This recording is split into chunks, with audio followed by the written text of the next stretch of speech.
Hey split screen gamers, welcome to another product review. And guess what? It's another controller review. I promise we do more than controllers, but ironically our third review is a third controller review. This one's a little different though. This is the Nyko Clip Grip Power. And I wanted to do a review on it because it's got so many unique features in it that it really needs a good explanation to understand what it all does and why it's different than the traditional Switch grip. So again, a quick summary: if you own a Switch or if you're new to the Switch, you know the Switch comes with a grip holder for your Joy-Con controllers. These slide out from your Switch and slide into here to hold it like a more traditional gaming controller. Now the one that comes with your Switch doesn't have any additional features. It's just literally a piece of plastic. The most that you could consider a feature is that there's little redirects of these LED lights that indicate what controller number that you are, player 1 through 4. That's pretty much it. This doesn't charge your controllers, it doesn't do anything. Now Nintendo does make a version that does charge your controllers, so it can plug in through USB on the top, but it doesn't do anything else other than that either. And that one I think is around 30 bucks. Well, Nyko came out with one that's about $25 that does charge your Joy-Cons, and then it does a whole bunch more. So first and foremost, of course, this slides in just like the other one does. Same thing. The physical design of it is actually, this is a little chunkier. If you were to compare the two together, you would actually see that the grips on the Nyko are a little thicker. So if you got bigger hands and you want something that feels a little bit more like a traditional controller, the Nyko is actually going to be more advantageous there. So the only possible disadvantage is if you have a case that only fits this one in, then this might not fit, but they're pretty close, and this one's a bit nicer, of course. So you've got it, you can hold your Joy-Cons, so that's great. Well, on the top there is a port for micro USB, and you can charge the controllers via that. There's also an internal battery in here that can charge the controllers, and then of course when you plug the micro USB into it, it'll charge the controller. So if you unplug it and you're playing and you forgot to charge your controllers, and you want to just be playing wirelessly, you can still charge your controllers off of the internal battery. So that's neat. But there's more.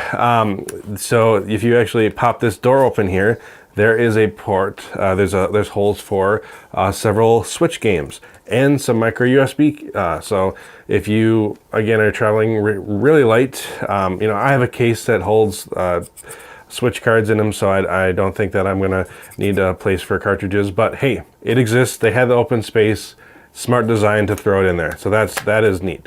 But there's still more. So this has a this adapter here that pops out from the back. So I'll show you again. It just clips onto the back like this, really simply, and it is out of the way of your fingers, no problems there. But then when you pop it off, it slides on the top like this, and there now you can hold your phone, and it is spring loaded, so you can put a phone in there. So here I'll grab this is my Note 5, and which is one of the larger phones out there, and that fits in there just fine even with the case. So I'll be getting the Note 8 soon, but haven't gotten that yet. That should be a bigger phone, but there's still plenty of room in here, so I don't think you're going to have an issue with fitting your phone in that case. Or into this little clip here. It's got some sticky rubber, so the phone stays in there really, really well.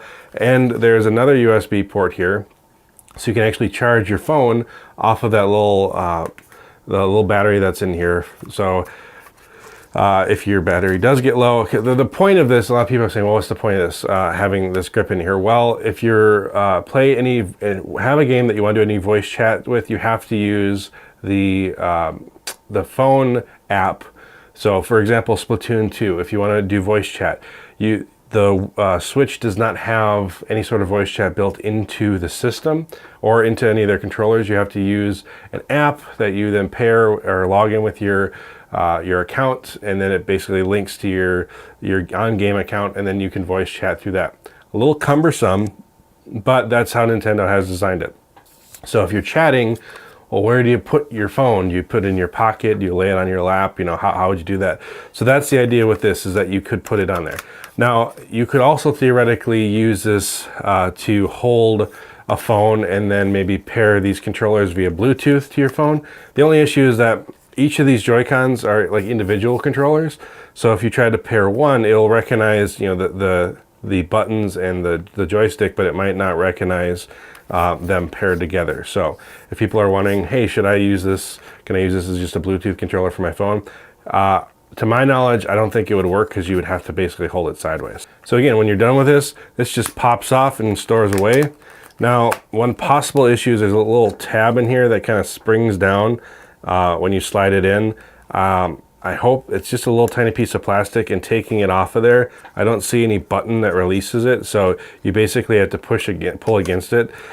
I don't think it'll break, but that is a possible area that it could break over time, and then, you know, just chip off the plastic. So that is one possible area of problems. But overall, for the price, the amount of features that they've crammed into just a small Joy-Con grip is pretty impressive. And when you compare it to the Nintendo version, which costs more and does way the heck less, this is an insta-buy. So I have 4 Joy-Cons myself. I had the grip that came with the Switch, and obviously I usually keep a set of my Switch Joy-Cons on the Switch to charge that way, but my extra set, I would have to constantly swap back and forth to remember to recharge them. So having a charging grip is really nice for that. I can always have my my Switch Joy-Cons, all 4 of them charged and ready to go whenever I play. There's also a battery indicator here too for the Joy-Con, or for the internal battery of this. So, you know, you can instantly look at it and not have to wonder how much charge is left on the battery in here. So altogether, a great investment. I highly recommend it if you're looking for this. Probably don't even consider the Nintendo one. Look at this one. This is the way to go. So thanks for watching. Hey guys, if you like this video, give us a big like, subscribe. We got so much cool stuff coming to our channel. We're brand new, and we would love to have you help us get started. So thanks for watching. We'll see you next time.